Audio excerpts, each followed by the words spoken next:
Bonjour et bienvenue dans cette deuxième partie sur l'ère du Verseau, sur la transition vers l'ère du Verseau. L'émergence d'une nouvelle spiritualité est quelque part une nécessité. L'ère du Verseau nous apporte un nouveau souffle.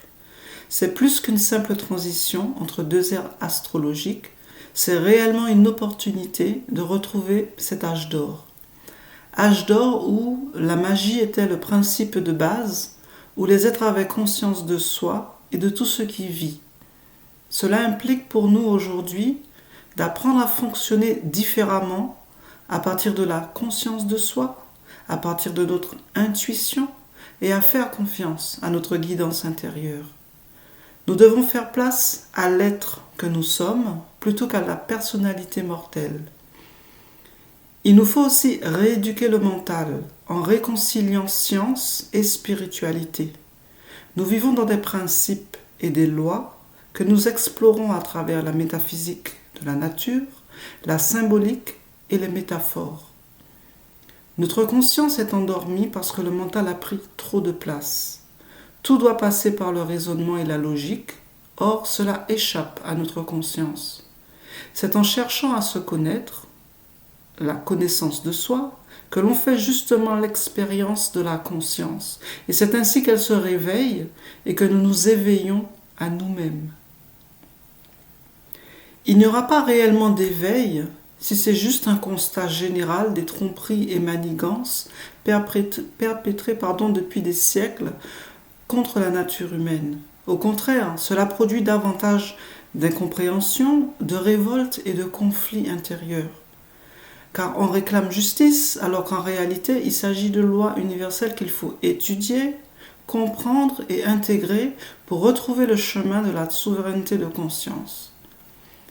Depuis plus de 20 ans, on observe un peu partout l'émergence de mouvements spirituels autour de l'âge d'or, notamment le New Age et encore beaucoup d'autres. Cela a poussé les gens à s'intéresser à la spiritualité, mais toujours dans un but égotique. Cela veut dire quoi ?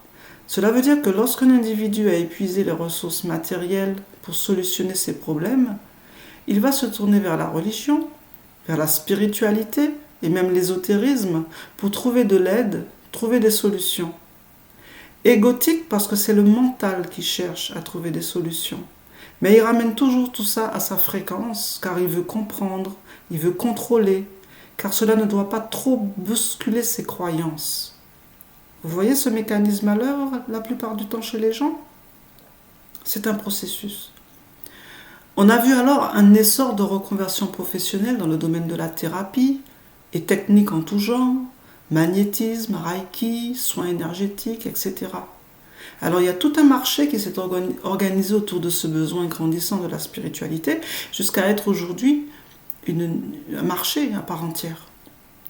On pourrait y voir un éveil de conscience, une évolution de la conscience collective. D'une certaine façon, oui, mais hélas, c'est loin d'être suffisant pour manifester ce fameux âge d'or. Parce que pour que cet âge d'or naisse et grandisse jusqu'à devenir une norme, une institution et une valeur commune universelle, il faut pour cela des dirigeants, des penseurs, des gouvernants, des leaders spirituels qui œuvrent au service du bien commun et selon les principes de la Ma'at, c'est-à-dire de l'ordre et de l'équilibre universel. La Ma'at étant le siège de la conscience, du cœur dans sa dimension spirituelle. Nous voyons tous ce qui se passe sous nos yeux, mais comment changer les choses ? En réalité, cela ne se passe pas que sous nos yeux dans la réalité collective, mais aussi dans les plans spirituels. Plus concrètement, il s'agit de démanteler les égrégores qui maintiennent ce système en place. C'est pour cela que se reconvertir dans la guérison, suivre un mouvement spirituel, manger vegan, tout cela est orienté par ceux qui dirigent, qui nous dirigent, car ils ont une longueur d'avance. Ils connaissent les cycles astrologiques et ils anticipent. C'est bien ce qu'on a vu avec la fameuse pandémie. Ce n'est pas suffisant de pratiquer ces petits rituels de nouvelle lune et pleine lune, de lire des livres ésotériques. Il est urgent d'étudier et de comprendre les lois universelles et spirituelles. de les étudier et de transmettre ce savoir de génération en génération. Lorsqu'ils ont brûlé les sorcières, les femmes médecines et les chamanes, tout se transmettait oralement et dans le secret. Mais en détruisant la femme, ils ont détruit et entaché la mémoire collective. Car c'est la femme qui est la gardienne de la sagesse. C'est elle qui transmet par hérédité le savoir et la sagesse.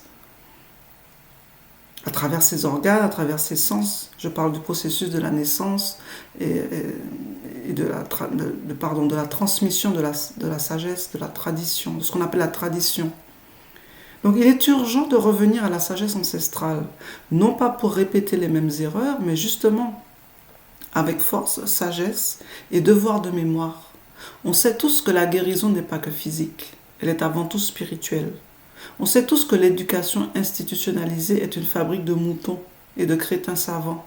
On sait tous que notre pouvoir créateur nous est volé et utilisé pour enrichir une poignée d'individus. Ce pouvoir créateur, c'est toutes nos réalisations et surtout c'est notre argent. Voyez-vous comment ce monde est organisé pour voler votre énergie créatrice? À travers la santé, à travers la science, la famille et le travail. L'argent est le nerf de la guerre, car il est la manifestation évidente de votre puissance créatrice. Mais sans pouvoir et sans puissance, nous sommes à leur merci. Nous nous mentons à nous-mêmes et obéissons aveuglément. Nous avons accepté de vendre notre âme, consciemment pour certains et inconsciemment pour d'autres. Alors, si tu ne consens pas à tout cela, crois-tu réellement que tu n'as aucun pouvoir, aucune force, aucune volonté? Ne crois-tu pas qu'il y a plus que tout cela? Qu'il y a une conscience supérieure, qu'il y a une sagesse divine, intemporelle, et que c'est justement ça, la vie?